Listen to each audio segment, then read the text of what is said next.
Gloire à Dieu, pasteur. Alléluia, maman. Pasteur, vous êtes un des anciens de la Pentecôte. Là, nous avons le décès de maman Prophétie. Quel est le témoignage que nous pouvons retenir de vous par rapport à ça? D'abord, moi j'ai été son particulier, secrétaire particulier depuis 1982 jusqu'à ce qu'elle décède. Maman Marie, elle a été choisie depuis le sein de sa mère par le Seigneur. Elle a consacré toute sa vie pour le Seigneur. Elle était toujours disponible pour le servir, ça la nuit, le jour. Et elle était là disponible. Quel que soit qu'elle mangeait ou bien qu'elle se reposait. Lorsque un adepte arrive, elle se relevait, elle venait recevoir celui qui arrivait. Elle était disponible, n'avait pas ménagé ses efforts physiques pour l'œuvre du Seigneur. Elle a travaillé durement pour le Seigneur. C'est une femme comme toute autre femme que nous connaissons dans la Bible, comme les Déborah et autres femmes. Donc en tout cas une femme pieuse. C'est une maman qui n'a pas fait la vie mondaine.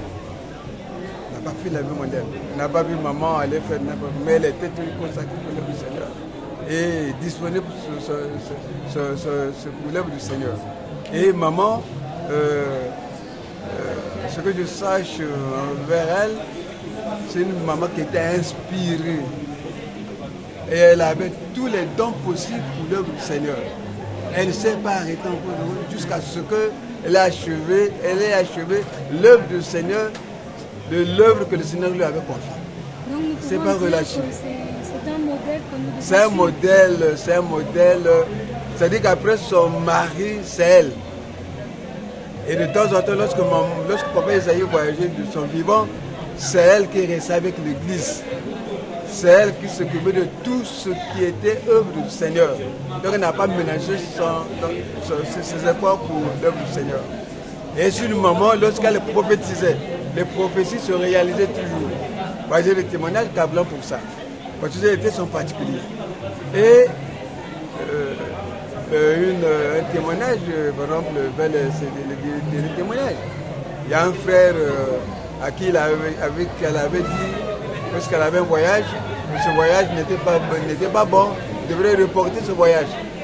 Mais le frère, comme il s'était entêté, il est allé mourir. Donc, maman, lorsque tu voyageais, tu vas vers elle, elle pouvait demander à son Seigneur et te dire que si le voyage était bon ou il ne l'était pas. Et si le voyage, si elle te dit que le voyage n'était pas bon, il faut annuler ce voyage, le reporter. Maman Marie, c'est une maman qui a conduit des missions. Et lorsqu'elle voyageait, la chorale était derrière elle. Lorsque papa Isaïe lui confiait des missions, en tout cas elle voyageait, elle faisait l'œuvre du Seigneur comme il se devait. Hein? C'est une maman digne que nous regrettons maintenant. Là. Nous regrettons maintenant. Et maman, en 2006, il y avait une effervescence à Port-Noir. Les gens avaient même voulu peut-être faire n'importe quoi. Elle arrive, elle décompte la situation. Elle a prophétisé, elle a fait anéantir tout ce qui était arrêté, tout ce que les gens, tout le mal qu'on comptait nous faire. Hein? Arrivé là-bas par ces prophéties, et en tout cas, tout était décompté, la situation était devenue à la normale. Donc ça, elle était inspirée.